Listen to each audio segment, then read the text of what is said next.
Sa isang bansang pagod na sa ingay ng politika, may dalawang pangalan na muling umiikot sa bawat usapan. Jen Torre, isang dating sundalo, hepe ng PNP. Isang alagad ng batas na sanay sa giyera, operasyon at disiplina. Tahimik sa paglakad, pero malakas ang presensya. Basti Duterte. Anak ng dating Pangulo, Mayor Astig Palaban. Mula sa Davao, dala ang bigat ng apelyido at ang lakas ng karisma. Ngunit sa darating na gabi, wala ng titulo. Wala ng politika.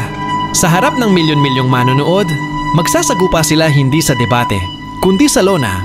Nasa Team Torre, no? Brutal na suntok. Malalim ang conditioning. Hindi basta napapagod. May disiplina ng sundalo. Paninindigan. Laban kung laban. Ana sa Team Basti. Mabilis ang kamay. Magaan ang paa. May angas, may galing, at may pangalan. Sanay sa pressure. Sanay sa spotlight. Hindi pantay ang laban. Mas bata si Basti.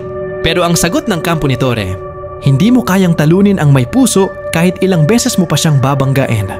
Besti. Kami ang kinabukasan. Ang bagong lakas ng masa. Kung gusto mong humarang, ihanda mo ang katawan mo. Isang ring. 3 minuto bawat round. 12 round ng bakbakan. Walang bodyguard. Live mula sa Araneta Coliseum.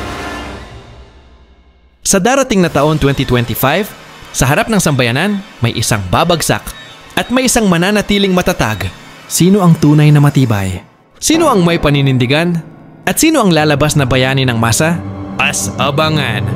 Ang suntok ng bayan. Jen Torre versus Basti Duterte. Ito ay desisyon